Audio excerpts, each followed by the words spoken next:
Guitar picks with Tim Beeman, and of course, the Beatles, Eleanor Rigby. Eleanor Rigby, I liked it for the fact that for the Beatles, who were a rock pop band, there was no guitar, there was no bass, there was no drums. It was a popular song. It was all straight orchestra. I mean, I was a music major in college, so orchestration is one of my favorite things. One of my ultimate goals in life is to score a film. Oh, okay. So I'm into the orchestral stuff heavily. But this song, I personally have made a remake of it where it is no orchestration. It's all guitar, bass, drums, and I sing the vocals a little bit different. So in the second grade, you're influenced by Kiss. You pick up the guitar when you said you were, was it 14? Yeah. What happened between that time of second grade to age 14? A lot of people laugh at me because my influences are really condensed because, and I'm not lying when I say this, a lot of people just laugh, but from that moment until about 83, I listened to nothing but Kiss. Really? Nothing. I mean, the only time I knew anything else other than Kiss was what my parents were listening to, and I just couldn't stand listening to any more Waylon Jennings or Christian bluegrass. I mean, not anything wrong with that. I just didn't like it then. Right. Now I can listen to it for hours. Yeah. But at that time, I was young. I wanted some rock and roll, and the only way I knew how to get rock and roll that I liked was to listen to four guys dressed up with 7-inch heels and that liked to pound me in the head, and I enjoyed it. So you're in West Virginia. The folks are listening to their music, and all of a sudden, in the second grade, you want to listen to these four guys dressed up. Yeah, and my dad didn't much care, but my mom had a hard time with it at first, just because she thought they were, the thing every parent thinks at that time, that they were devil worshippers, which is not true. But it took her a while to realize, look, Mom, I've got a good head on my shoulders. I'm not out killing cats or people or anything. I'm a good kid. Just let me listen to what I like to listen to, and I'll go on. So for you, was it just a phase? No, it's never been a phase because I've never stopped listening to them. Anything that they've released that's actually an official release, I have. I can't get enough of it. I can't get tired of listening to Kiss. I've tried not to listen to Kiss, and I just can't do it.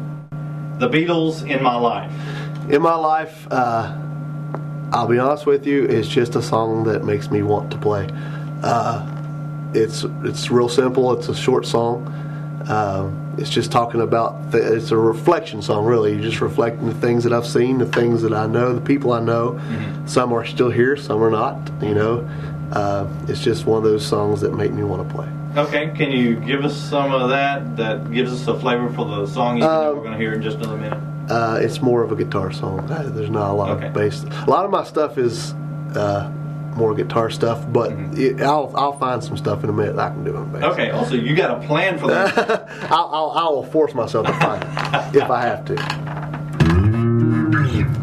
Guitar picks with Tim Beeman, the Beatles, Two of Us. Two of Us is one of those songs. I'm really big on harmonies. Heaven's Sake is really big on harmonies. Almost every song we had, except for maybe one that I can think of, had at least 2-part harmonies, and a lot of times, most of the times, 3-part harmonies. That's what people knew us from. Two of Us really lyrically makes no sense to me, but the vocals and just some of the stuff that Paul McCartney is playing as a bass player, he's one of my other influences as far as bass goes. Excuse me. Some of the stuff he's playing against what he's singing, plus the harmonies are great. It's just Beatles. Well, I can't say enough about them either.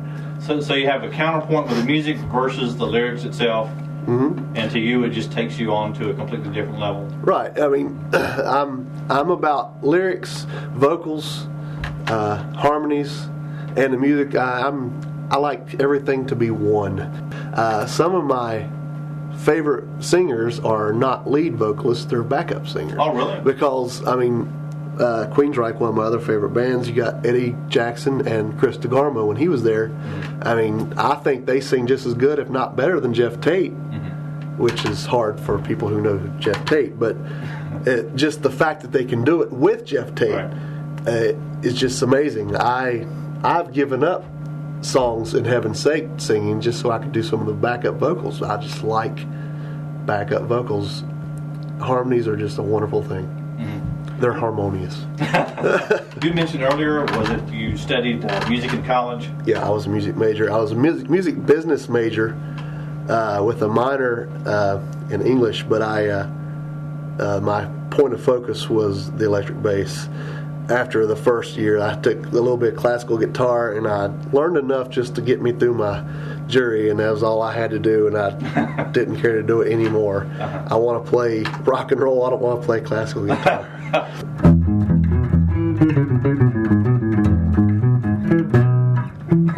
It's Bach's invention and B flat.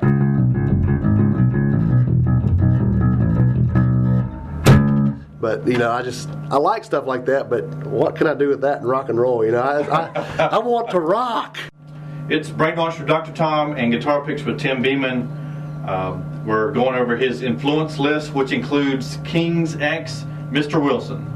Mr. Wilson really strikes me because I'd seen Kings X live right as the actual Kings X album come out.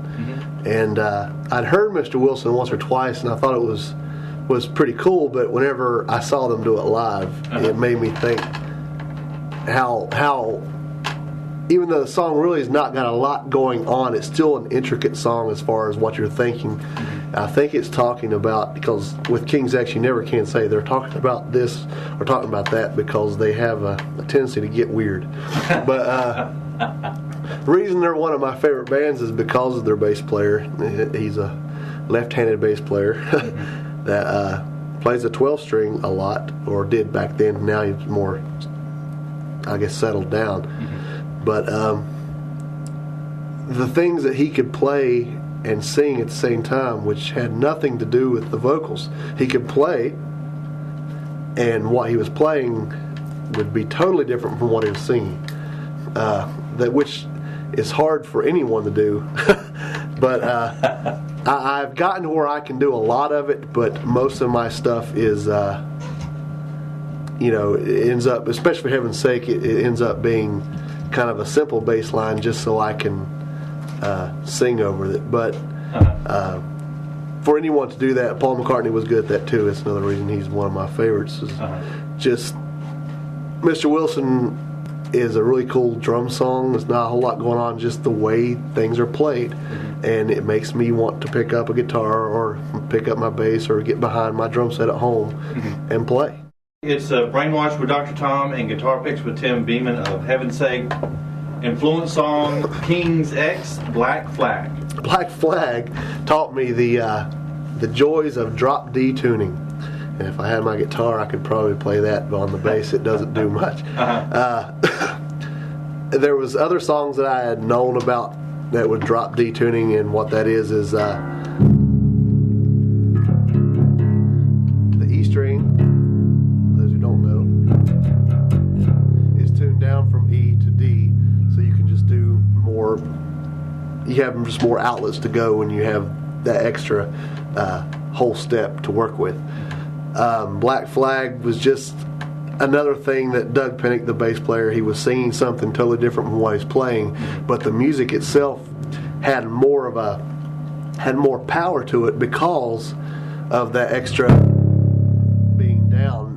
being tuned down. It was just more power, and another one that I saw them do live that really floored me.